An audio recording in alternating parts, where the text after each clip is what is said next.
ಎಲ್ಲರಿಗೂ ನಮಸ್ಕಾರ ಸರ್. ಇತ್ತೀಚೆಗೆ ನಿಮ್ಮ ಹೊಯ್ಸಳ ಚಿತ್ರದ ಟೈಟಲ್ ತುಂಬಾ ಸದ್ದು ಮಾಡ್ತಾ ಇದೆ. ಇದ್ರ ಬಗ್ಗೆ ನಿಮ್ಮ ಅಭಿಪ್ರಾಯ ಏನ್ ಸರ್? ನಮ್ಮ ಹೊಯ್ಸಳ ಸಿನಿಮಾ ನಾವು ಪ್ರಾರಂಭ ಮಾಡಿದ್ದು 2017 ಅಲ್ಲಿ. ನಾನು 15 ಒಂದು ಸಿನಿಮಾ ಮಾಡಬೇಕು ಅಂತ ಹೊರಟಾಗ ಆ ಸಿನಿಮಾಗೆ ಟೈಟ್ಲು ಏನು ಇಡಬೇಕು ಅಂತ ಬಂದಾಗ ನನಗೆ ದೋಚಿದ್ದೇ ಈ ಹೊಯ್ಸಳ ಸಿನಿಮಾದ ಟೈಟಲ್. ಅದಾಗಲೇ ಈ ಸಿನಿಮಾದಲ್ಲಿ ಈ ಸಿನಿಮಾ ಬಗ್ಗೆ, ಈ ಸಿನಿಮಾ ಟೈಟಲ್ ಬಗ್ಗೆ ಒಂದಷ್ಟು ಮಾತುಕತೆಗಳು ನಡೀತಾ ಇತ್ತು ನಮ್ಮ ಟೀಮಲ್ಲಿ. ಕೊನೆಯದಾಗಿ ಅಂತಿಮವಾಗಿ ನನ್ನ ಹೆಸರು ಕೂಡ ಹೊಯ್ಸಳ ಮೂರ್ತಿ ಅಂತ ಇರೋದ್ರಿಂದ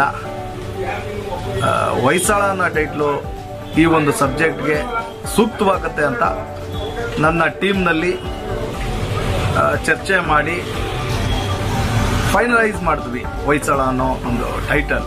ಮನುಷ್ಯನ್ ಜನ್ಮ ಒಂದೇ ಸಲ ಸಿಕ್ಕುವುದು, ಮನುಷ್ಯನ್ ಜನ್ಮ ಒಂದೇ ಸಲ ಸಿಕ್ಕುವುದು. ಹೀರೋ ತನಕ ಪಡ್ಕೋ ಮಗನೆ, ಹೀರೋ ತನಕ ಪಡ್ಕೋ ಮಗನೆ, ನೀನು ಹೋದ ಮೇಲೆ ಬೀಳೋದ್ ಒಂದಿಡಿ ಮಣ್ಣು, ನೀನು ಹೋದ ಮೇಲೆ ಬೀಳೋದ್ ಒಂದಿಡಿ ಮಣ್ಣು. ಕನ್ನಡ ಚಲನಚಿತ್ರ ವಾಣಿಜ್ಯ ಮಂಡಳಿಯಲ್ಲಿ ನಾನು ಈ ಒಂದು ಟೈಟಲ್ನಲ್ಲಿ ಸಿನಿಮಾ ಪ್ರಾರಂಭ ಮಾಡಿದೆ 2017. ಸ್ಕ್ರಿಪ್ಟ್ ವರ್ಕ್ ಪ್ರಾರಂಭ ಆಯಿತು, ಸಿನಿಮಾ ಶೂಟಿಂಗ್ ಪ್ರೋಸೆಸ್ ಎಲ್ಲ ಸ್ಟಾರ್ಟ್ ಆಯಿತು, ಶೂಟಿಂಗು ಕಂಪ್ಲೀಟ್ ಆಗೋಯ್ತು.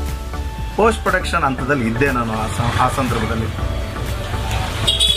ಆ ಒಂದು ಸಂದರ್ಭದಲ್ಲಿ ಎಲ್ಲರಿಗೂ ಗೊತ್ತು, ಈ ಕೋವಿಡ್ ಮಹಾಮಾರಿ ಪ್ರಪಂಚಾದ್ಯಂತ ಸದ್ದು ಮಾಡ್ತು ಆಯ್ತು. ಯಾಕಂದ್ರೆ ನಾವು ಬಿಗಿನಿಂಗಲ್ಲೇ ಏನೋ ಪ್ರಾರಂಭದಲ್ಲೇ ನಾವು ಏನೋ ಸಿನಿಮಾ ಮಾಡಬೇಕು ಬಂದ ಈ ಸಂದರ್ಭದಲ್ಲಿ ಈ ಕೋವಿಡ್ ಮಹಾಮಾರಿ ಬಂದು ಲಾಕ್ಡೌನ್ ಆಗ್ಬಿಡ್ತು.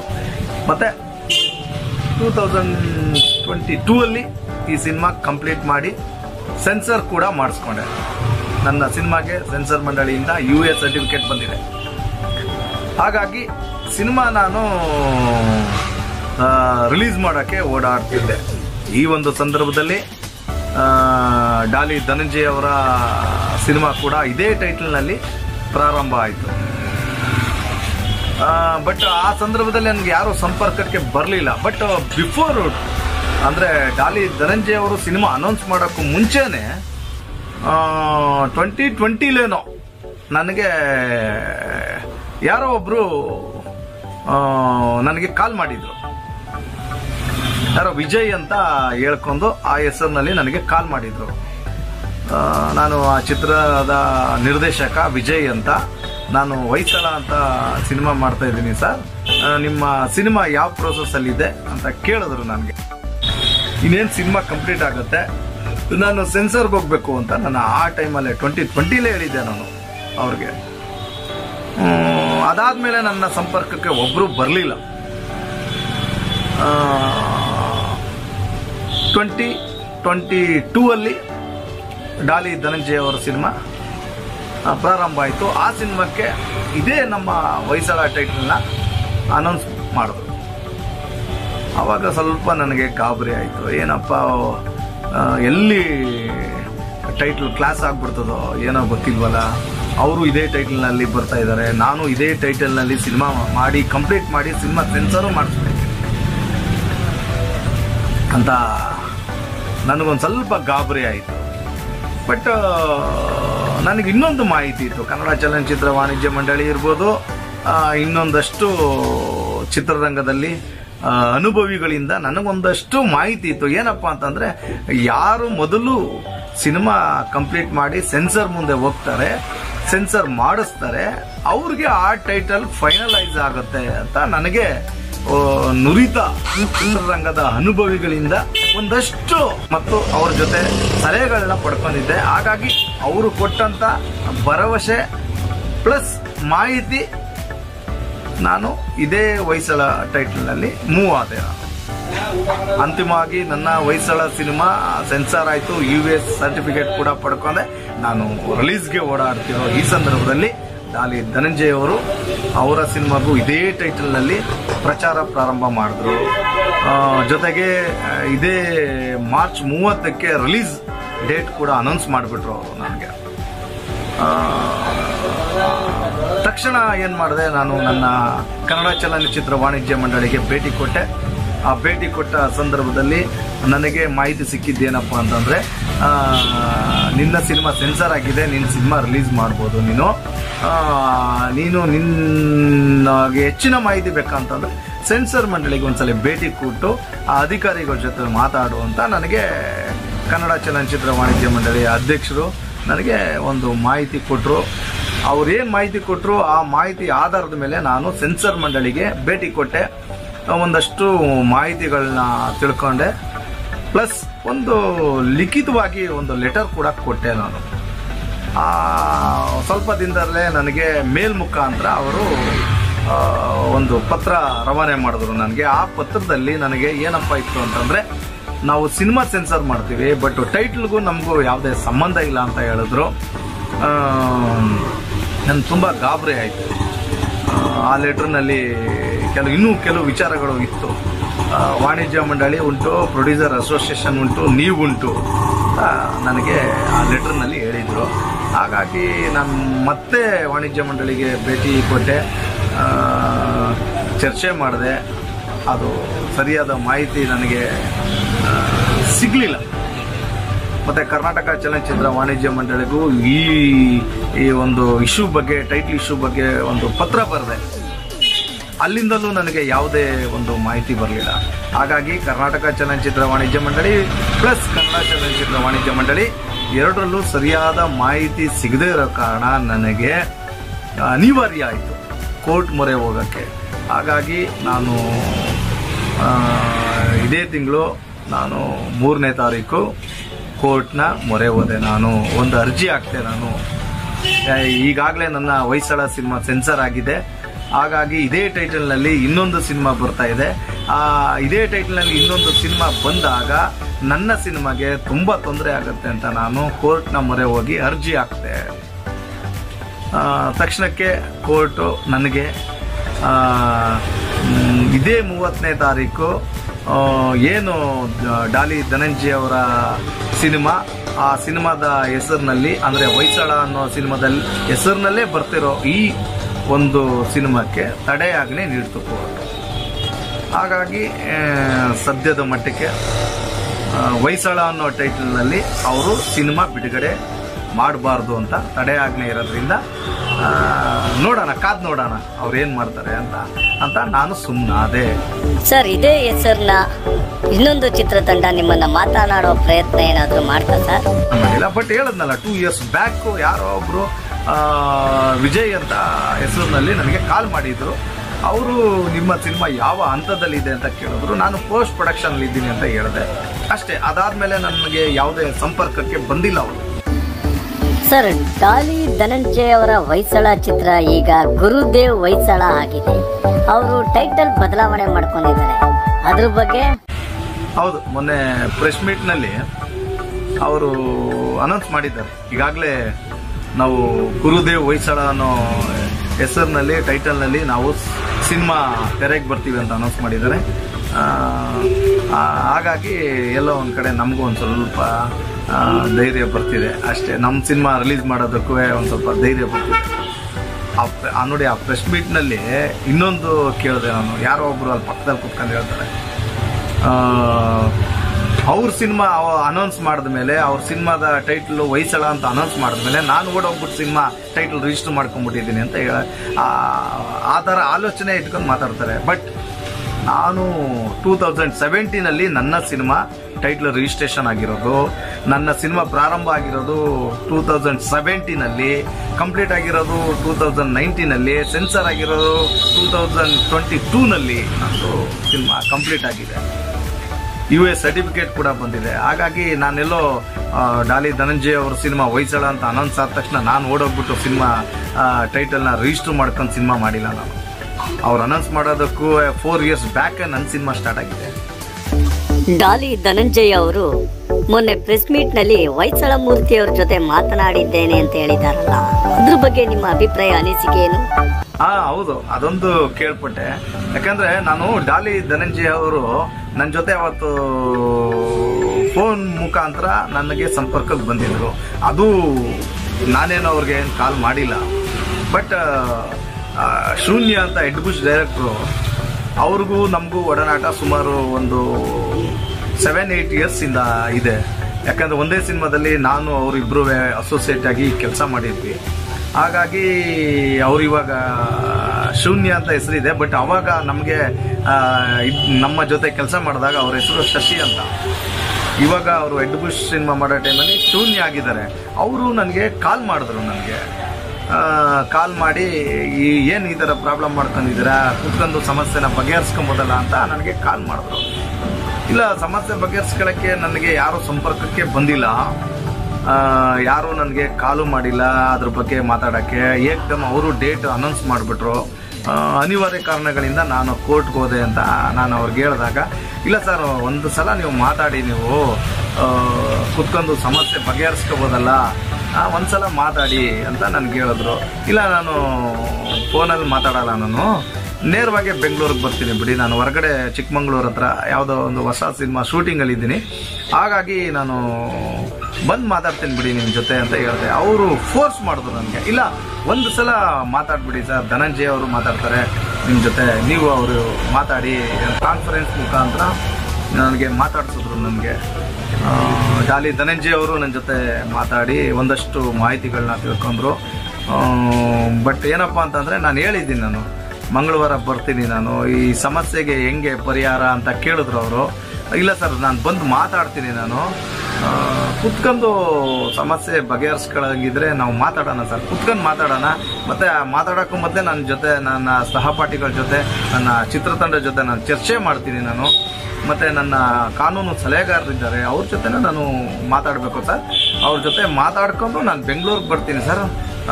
ಈ ಸಮಸ್ಯೆ ಬಗೆಹರಿಸ್ಕೊಳ್ಳೋ ಏನಾದ್ರು ಅವಕಾಶಗಳಿತ್ತು ಅಂತಂದರೆ ಖಂಡಿತ ನಾವು ಕುತ್ಕೊಂಡು ಮಾತಾಡೋಣ ಅಂತ ಅಷ್ಟೇ ನಾನು ಹೇಳಿದ್ದು. ಬಟ್ ಅವ್ರ ಪ್ರೆಸ್ ಮೀಟಲ್ಲಿ ಬೇರೆ ರೀತಿ ಎಲ್ಲ ಮಾತಾಡಿದ್ರು. ಅದು ತುಂಬ ಹರ್ಟ್ ಆಯಿತು, ನನಗೆ ತುಂಬ ನೋವಾಯಿತು. ಇರಲಿ, ಯಾಕಂದರೆ ಏನು ಹೇಳಬೇಕು ಅಂತ ನನಗೂ ಗೊತ್ತಾಗ್ತಾ ಇಲ್ಲ. ಆಗೋದೆಲ್ಲ ಒಳ್ಳೆಯದಕ್ಕೆ ಅನ್ಕೊಂತೀನಿ ನಾನು. ತರ ತರ ತತ ತರ ತರ ತತ ತರ ತರ ತತ ತರ ತರ ತತ ತರ ತರ ತತ ತರ ತರ ತತ ಮನದ ಮಾತು ಬರಿದಾಗಿದೆ, ಹಳೆಯ ನೆನಪೆ ಮರುಕಳಿಸಿದೆ, ನೀರದ ಬದುಕು ಕೈಯಾಗಿದೆ, ಮಧುರ ಮಧುರ ನೀನೇ ಅಮರ. ಹೊಯ್ಸಳ ಮೂರ್ತಿ ಅವರೇ, ಚಿತ್ರರಂಗದಲ್ಲಿ ದೊಡ್ಡ ದೊಡ್ಡ ನಿರ್ಮಾಪಕರನ್ನ ಫೇಸ್ ಮಾಡೋದು ನಿಮ್ಗೆ ಕಷ್ಟ ಅಂತ ಅನ್ನಿಸ್ಲಿಲ್ವಾ? ನೋಡಿ, ನಾನು ನಂಬಿರೋದು ಕಾನೂನನ್ನ. ಏನು ಬಾಬಾ ಸಾಹೇಬ್ ಅಂಬೇಡ್ಕರ್ ಅವರು ಈ ದೇಶಕ್ಕೆ ಒಂದು ಕಾನೂನು ಬರೆದಿದ್ದಾರೆ. ಆ ಕಾನೂನು ಆಧಾರದಲ್ಲಿ ನಾನು ನನ್ನ ರೈಟ್ಸ್ನ ಕೋರ್ಟ್ನಲ್ಲಿ ಕೇಳಿದ್ದೀನಿ ನಾನು. ಹಾಗಾಗಿ ಇವಾಗ ಪ್ರೆಸೆಂಟು ಏನು ಹೊಯ್ಸಳ ಟೈಟಲ್ನಲ್ಲಿ ಸಿನಿಮಾ ಬರ್ತಾ ಇತ್ತು, ಆ ಟೈಟಲ್ಗೆ ಸ್ಟೇ ಆರ್ಡರ್ ಬಂದಿದೆ ಪ್ರೆಸೆಂಟು. ಹಾಗಾಗಿ ಬಾಬಾ ಸಾಹೇಬ್ ಅಂಬೇಡ್ಕರ್ ಅವರು ಬರೆದಿರುವಂಥ ಈ ಕಾನೂನು, ವಿ ಆರ್ ಆಲ್ ಈಕ್ವಲ್, ಎಲ್ಲರೂ ಸಮಾನರೇ, ಕಾನೂನಿಗೆ ಎಲ್ಲರೂ ತಲೆ ಬಾಗಲೇಬೇಕು. ಹಾಗಾಗಿ 30ನೇ ತಾರೀಕು ಏನು ಡಾಲಿ ಧನಂಜಯ್ ಅವರ ಸಿನಿಮಾ ಇದೇ ಟೈಟಲ್ನಲ್ಲಿ ಸಿನಿಮಾ ರಿಲೀಸ್ ಆಗ್ತಾ ಇತ್ತು, ಹೊಯ್ಸಳ ಅಂತ. ಈ ಹೊಯ್ಸಳ ಚಿತ್ರಕ್ಕೆ ಕೋರ್ಟು ಸ್ಟೇ ನೀಡಿದೆ. ಎಲ್ಲೋ ಒಂದು ಕಡೆ ನಮಗೆ ಉಸಿರಾಡಕ್ಕೆ ಒಂದು ಸ್ವಲ್ಪ ಅವಕಾಶ ಸಿಕ್ತು ಅಂತ ಅನ್ನಿಸ್ತು ನನಗೆ. ಕಾನೂನು ಮೇಲೆ ನಂಬಿಕೆ ಇದೆ, ನೋಡೋಣ. ನಾನು ಕಾನೂನು ಹೋರಾಟ ಮಾಡ್ತೀನಿ. ಹೊಯ್ಸಳ ಮೂರ್ತಿ ಅವರೇ, ನೀವು ಡಾಕ್ಟರ್ ವಿಷ್ಣುವರ್ಧನ್ ಅವರ ದೊಡ್ಡ ಅಭಿಮಾನಿ ಅಂತಾರೆ ಸರ್. ವಿಷ್ಣು ಸರ್ ಅಂತ ಕೂಡಲೇ ಅದೊಂದು ದೊಡ್ಡ ಶಕ್ತಿ ಸರ್ ಅದು. ಯಾಕಂದರೆ ವಿಷ್ಣು ಸರ್ ಅನ್ನೋ ಒಂದು ಹೆಸರನ್ನ ನಾವು ನಮ್ಮ ಬ್ಲಡ್ಗೆ ಇಂಜೆಕ್ಟ್ ಮಾಡ್ಕೊಂಡ್ಬಿಟ್ಟಿದ್ದೀನಿ ನಾನು. ಬಾಲ್ಯದಿಂದನೂ ವಿಷ್ಣು ಸರ್ ಅಂತಂದರೆ ಅದೇನೋ ಒಂದು ಪವರ್ ಸರ್ ಅದು ನನಗೆ. ಹಾಗಾಗಿ ಇವತ್ತು ನಾವು ಏನೇ ಮಾಡಿದ್ರು ಚಿತ್ರರಂಗದಲ್ಲಿ ಏನೋ ಒಂದಷ್ಟು ಕೆಲಸ ಮಾಡಿದ್ರು, ಮಾಡಕ್ಕೆ ಹೊರಟಿದ್ರು, ಅದಕ್ಕೆ ಅವರ ಆಶೀರ್ವಾದ. 2007 ನನ್ನ ತಲೆ ಮುಟ್ಟಿ ಅವರು ನನಗೆ ಆಶೀರ್ವಾದ ಮಾಡಿದರು. ಆಶೀರ್ವಾದ ಸರ್ ಇದನ್ನೆಲ್ಲ ಮಾಡಿಸ್ತಾ ಇರೋದು. ತುಂಬ ಖುಷಿ ಆಗ್ತಿದೆ ಸರ್. ಇದ್ದೇ ಇರುತ್ತೆ, ಅವರ ಆಶೀರ್ವಾದ ಯಾವಾಗಲೂ ಇರುತ್ತೆ. ಇನ್ನು ನಿಮ್ಮ ಹೊಯ್ಸಳ ಸಿನಿಮಾದ ಬಗ್ಗೆ ಹೇಳೋದಾದ್ರೆ ಏನು ಹೇಳಕ್ಕೆ ಇಷ್ಟಪಡ್ತೀರಾ ಸರ್? ಇನ್ನು ಚಿತ್ರದ ಬಗ್ಗೆ ಮಾತಾಡಕ್ಕೆ ಹೊರಟ್ರೆ, ಈ ಚಿತ್ರದಲ್ಲಿ ನಾನೇ ನಾಯಕ ನಟನಾಗಿ, ನಿರ್ದೇಶಕನಾಗಿ ಈ ಚಿತ್ರದಲ್ಲಿ ಜವಾಬ್ದಾರಿ ತಗೊಂಡಿದ್ದೀನಿ. ಜೊತೆಗೆ ಈ ಚಿತ್ರದಲ್ಲಿ ಸಾಕಷ್ಟು ಕಲಾವಿದರಿದ್ದಾರೆ. ಅವ್ರ ಮುಖ ಜನರಿಗೆ ಹೊಸದಿರ್ಬೋದು, ಬಟ್ ಸಾಕಷ್ಟು ಸಿನಿಮಾಗಳಲ್ಲಿ ಅನುಭವ ಪಡೆದಂಥ ನಟರುಗಳೇ ಈ ಸಿನಿಮಾದಲ್ಲಿ ಮಾಡಿದ್ದಾರೆ. ರಾಟೆ ರಾಮ ಅಂತ ಒಬ್ಬರು ಕಲಾವಿದರು ಇರ್ಬೋದು, ಸಿದ್ದು ಅಂತ ಒಬ್ಬರು ಕಲಾವಿದರು ಇರ್ಬೋದು, ಅಂಜಲಿ ಅಂತ ಈ ಚಿತ್ರದ ನಾಯಕಿ, ರೇವ ಮಂಜಾ ಇರ್ಬೋದು, ಚಿದಾನಂದ, ಉಮೇಶ, ಇನ್ನು ಸಾಕಷ್ಟು ಕಲಾವಿದರು ಈ ಸಿನಿಮಾದಲ್ಲಿದ್ದಾರೆ. ಮತ್ತು ಈ ಚಿತ್ರದ ತಂತ್ರಜ್ಞರ ಬಗ್ಗೆ ಹೇಳಬೇಕು ಅಂತಂದರೆ, ಸಾಕಷ್ಟು ಅನುಭವಿಗಳು, ಸಾಕಷ್ಟು ವರ್ಷಗಳಿಂದ ಕೆಲಸ ಮಾಡಿದಂಥ ಅನುಭವಿಗಳು ಈ ಚಿತ್ರಕ್ಕೆ ಕೆಲಸ ಮಾಡಿದ್ದಾರೆ. ಚಿತ್ರ ಕತೆ ಬಗ್ಗೆ, ಇನ್ನು ಕಂಟೆಂಟ್ ಬಗ್ಗೆ ಹೇಳಬೇಕು ಅಂತಂದರೆ, ಸಿನಿಮಾದೊಳಗೆ ಒಂದು ಸಿನಿಮಾ ತೋರ್ಸೋಕೆ ಹೊರಟಿದ್ದೀವಿ ಸರ್ ನಾವು. ಇದೇ ಸಿನಿಮಾ ಕಂಟೆಂಟ್, ಸಿನಿಮಾದೊಳಗೆ ಒಂದು ಸಿನಿಮಾ.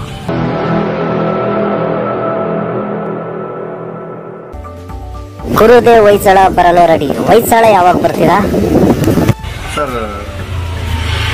ಸದ್ಯದಲ್ಲೇ ರಿಲೀಸ್ ಮಾಡೋಣ ಅಂತ ಓಡಾಡ್ತಾ ಇದ್ದೀನಿ ಸರ್ ನಾನು. ಯಾಕಂದರೆ ಇವತ್ತು ನೋಡಿ, ಹೊಸಬರು ಸಿನಿಮಾ ಮಾಡೋದು ಒಂದು ಕಷ್ಟ ಆದರೆ ಆ ಸಿನಿಮಾನ ರಿಲೀಸ್ ಮಾಡೋಕ್ಕೆ ಇನ್ನೊಂದು ಕಷ್ಟ ಸರ್. ಏನು ಮಾಡೋದು ಸರ್? ಯಾಕಂದರೆ ತುಂಬ ಕಷ್ಟ ಇದೆ ಇವತ್ತು. ಸಿನಿಮಾ ರಿಲೀಸ್ ಮಾಡೋದು ಅಷ್ಟೇ ಕಷ್ಟ ಇದೆ. ಹಾಗಾಗಿ ಅದೇ ಪ್ರಯತ್ನದಲ್ಲಿ ಇದ್ದೀನಿ ಸರ್ ನಾನು. ಖಂಡಿತ ಒಂದೊಳ್ಳೆ ಡೇಟ್ನ ನಾವು ಇಟ್ಕೊಂಡು ಸಿನಿಮಾ ರಿಲೀಸ್ ಮಾಡ್ತೀವಿ ಸರ್. ಚಿತ್ರರಂಗಕ್ಕೆ ನೀವೆಲ್ಲ ಹೊಸಬರು ಸರ್. ಈ ಹೊಯ್ಸಳ ಚಿತ್ರದಲ್ಲಿ ಮೊದಲನೇ ಬಾರಿಗೆ ನಾನು ನಾಯಕ ನಟನಾಗಿ ಅಭಿನಯಿಸ್ತಾ ಇದ್ದೀನಿ. ಈ ನಾಯಕ ನಟನಾಗಿ ನಾನು ಹೊಸಬ, ಇಂಡಸ್ಟ್ರಿಗೆ ಹೊಸಬ ಅಲ್ಲ. ಯಾಕಂದ್ರೆ ನಾನು ಇಂಡಸ್ಟ್ರಿಗೆ ಬಂದು 15 ವರ್ಷ ಆಗಿದೆ. ಒಂದಷ್ಟು ಕೆಲಸ ಕಲ್ತಿದ್ದೀವಿ ಇಂಡಸ್ಟ್ರಿಲಿ, ಒಂದಷ್ಟು ಅನುಭವನೂ ಪಡ್ಕೊಂಡಿದ್ದೀವಿ ನಾವು ಇಲ್ಲಿ. ಈಗಾಗಲೇ ನಾನು ಪೊರ್ಕಿ ಹುಚ್ಚ ವೆಂಕಟ್ ಇರ್ಬೋದು, ಕೃತ ಇರ್ಬೋದು, ಮಾವಳ್ಳಿ ಮಿಲಿಟರಿ ಹೋಟೆಲ್ ಇರ್ಬೋದು, ರಾಜ್ಯೋತ್ಸವ ಸಿನಿಮಾಗಳಲ್ಲಿ ನಾನು ಕೆಲವು ಪಾತ್ರಗಳ ಮಾಡುವ ಮುಖಾಂತರ ಕಾಣಿಸ್ಕೊಂಡಿದ್ದೀನಿ ನಾನು ಚಿತ್ರಗಳಲ್ಲಿ. ಹಾಗಾಗಿ ಈ ಹೊಯ್ಸಳ ಸಿನಿಮಾಕ್ಕೆ ನಾನು ಹೊಸಬ, ನಾಯಕ ನಟನಾಗಿ, ಕನ್ನಡ ಚಿತ್ರರಂಗಕ್ಕಲ್ಲ. ಚಿತ್ರ ಮಾಡಲು ಹೊರಟಾಗ ನಿಮ್ಗೆ ತೊಂದರೆ ಆಗ್ಲಿಲ್ವಾ ಸರ್? ನಾವು ಕೂಡ ಈ ಹೊಯ್ಸಳ ಸಿನಿಮಾ ಪ್ರಾರಂಭ ಮಾಡಿದಾಗ ಎಲ್ಲ ರೀತಿ ನಾವು ಕೂಡ ಸಾಕಷ್ಟು ಸಮಸ್ಯೆಗಳನ್ನ ಎದುರಿಸಿದ್ವಿ. ಅದು ಫೈನಾನ್ಸ್ ಇರ್ಬೋದು, ಟೆಕ್ನಿಕಲ್ ಡಿಪಾರ್ಟ್ಮೆಂಟ್ ಇರ್ಬೋದು, ಅಥವಾ ಇನ್ನೊಂದಷ್ಟು ಶೂಟಿಂಗ್ ಸಂದರ್ಭದ ಲೊಕೇಶನ್ ನೋಡೋ ಸಂದರ್ಭದಲ್ಲಿರ್ಬೋದು. ಡಾಲಿ ಧನಂಜಯ ಗುರುದೇವ್ ಹೊಯ್ಸಳ ಆಗಿದ್ದಾರೆ. ಹೌದು, ಮೊನ್ನೆ ನಾನು ಡಾಲಿ ಧನಂಜಯ ಅವರು ಪ್ರೆಸ್ ಮೀಟ್ ಮಾಡಿದ್ದು ನೋಡಿದೆ ನಾನು. ಗುರುದೇವ್ ಹೊಯ್ಸಳ ಅಂತ ಈಗಾಗಲೇ ಅವರು ಸಿನಿಮಾದ ಟೈಟಲ್ನ ಬದಲಾವಣೆ ಮಾಡ್ಕೊಂಡಿದ್ದಾರೆ. ಎಲ್ಲೋ ಒಂದು ಕಡೆ ನಮಗೂ ಒಂದು ಸ್ವಲ್ಪ ನಮ್ಮ ಸಿನಿಮಾ ಉಸಿರಾಡಕ್ಕೆ ಒಂದು ಅವಕಾಶ ಸಿಕ್ತು ಅಂತ ಅನಿಸ್ತಿದೆ. ಆದರೂ ಎಲ್ಲೋ ಒಂದು ಕಡೆ ನೋವಾಗ್ತಿದೆ. ಯಾಕಂದರೆ ಇನ್ನೂ ಕೂಡ ಅವರು ಹೊಯ್ಸಳನೇ ಹೆಸರಿನಲ್ಲಿ ಪ್ರಮೋಟ್ ಮಾಡ್ತಿದ್ದಾರೆ. ಸಾಕಷ್ಟು ಕಡೆ ನೋಡಿದೆ ನಾನು ಅದನ್ನು. ನೋಡೋಣ ಮುಂದಿನ ದಿನಗಳಲ್ಲಿ ಏನು ಮಾಡ್ತಾರೆ ಅವರು. ಗುರುದೇವ್ ಹೊಯ್ಸಳದಲ್ಲೇ ಜಾಸ್ತಿ ಪ್ರಮೋಟ್ ಮಾಡ್ತಾರ, ಹೊಯ್ಸಳದಲ್ಲಿ ಪ್ರಮೋಟ್ ಮಾಡ್ತಾರ, ಕಾದು ನೋಡಬೇಕು. ನೋಡೋಣ ಸರ್, ನೋಡೋಣ. ಯಾಕಂದರೆ ಈಗಾಗಲೇ ಅವರು ಗುರುದೇವ್ ಹೊಯ್ಸಳ ಅಂತ ಅಫಿಷಿಯಲ್ ಆಗಿ ಬದಲಾವಣೆ ಮಾಡ್ಕೊಂಡಿದ್ದಾರೆ. ಅವರು ಲಾಂಚ್ ಮಾಡಿದ್ದಾರೆ ಗುರುದೇವ್ ಹೊಯ್ಸಳ ಅನ್ನೋ ಟೈಟಲ್ನ. ಹೊಯ್ಸಳ ಮೂರ್ತಿ ಅವರೇ, ನಿಮ್ಮ ಮುಂದಿನ ಯೋಜನೆಗಳು? ಸರ್, ಅಪ್ಕಮಿಂಗ್ ಪ್ರಾಜೆಕ್ಟು ಸದ್ಯದಲ್ಲೇ ಆ ಸಿನಿಮಾದ ಟೈಟಲ್ ಕೂಡ ಅನೌನ್ಸ್ ಮಾಡ್ತೀನಿ, ಅಫಿಷಿಯಲ್ ಆಗಿ ಅನೌನ್ಸ್ ಮಾಡ್ತೀನಿ. ಯಾಕಂದರೆ ಆ ಟೈಟಲ್ ಕೂಡ ಅದ್ಭುತವಾದ ಟೈಟಲ್ ಅದು.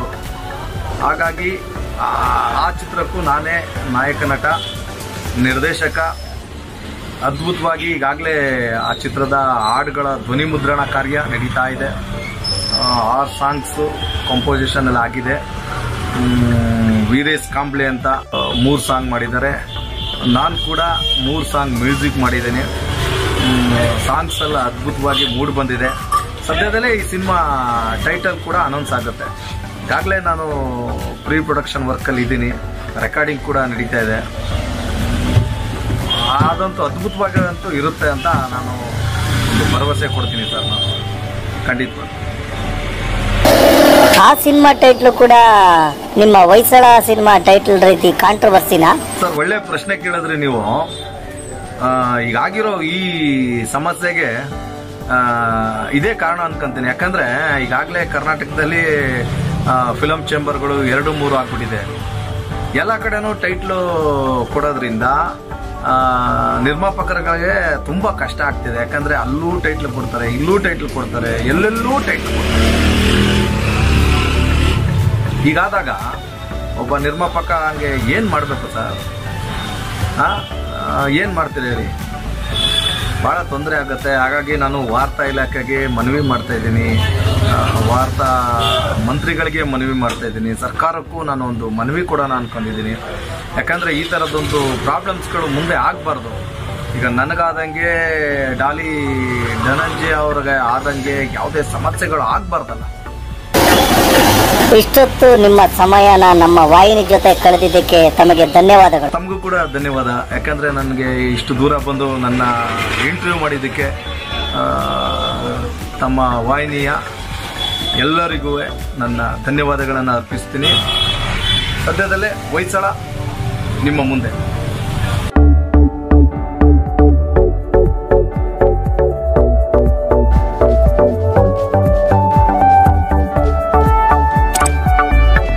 ದೂರದ ಬೆಟ್ಟ ಮುನ್ನಗೆ, ದೂರದ ಬೆಟ್ಟ ಮುನ್ನಗೆ, ಅರಿತು ತಿಳಿತು ಬದುಕು ಮಗನೇ ನೀನು. ಜೀವನ ಒಂದು ನಾಟಕ, ಜೀವನ ಒಂದು ನಾಟಕ, ಪಾತ್ರಧಾರಿ ನೀನೇ ಮಗನೇ ಇಲ್ಲಿ. ಸೂತ್ರಧಾರಿ ಯಾರು? ಸೂತ್ರಧಾರಿ ಯಾರು? ಬದುಕೋದು ಕಲಿಯೋ ಮುಟ್ಟಾಳ, ನೀನ್ ಬದುಕೋದು ಕಲಿಯೋ ಮುಟ್ಟಾಳ. ಮನುಷ್ಯನ ಜನ್ಮ ಒಂದೇ ಸಲ ಸಿಕ್ಕೋದು, ಮನುಷ್ಯನ ಜನ್ಮ ಒಂದೇ ಸಲ ಸಿಕ್ಕೋದು. ಇರೋ ತನಕ ಪಡ್ಕೋ ಮಗನೆ, ಇರೋ ತನಕ ಪಡ್ಕೋ ಮಗನೆ. ನೀನು ಹೋದ ಮೇಲೆ ಬೀಳೋದು ಒಂದಿಡಿ ಮಣ್ಣು, ನೀನು ಹೋದ ಮೇಲೆ ಬೀಳೋದು ಒಂದಿಡಿ ಮಣ್ಣು. ಕೊರಗು ಕೊರಗಾಗಿರ್ತದೆ, ಕನಸು ಕನಸಾಗುಳಿತದೆ. ಹಠ ಮಾಡಿ ಎಲ್ಲ ಪಡ್ಕೋ ನೀನು.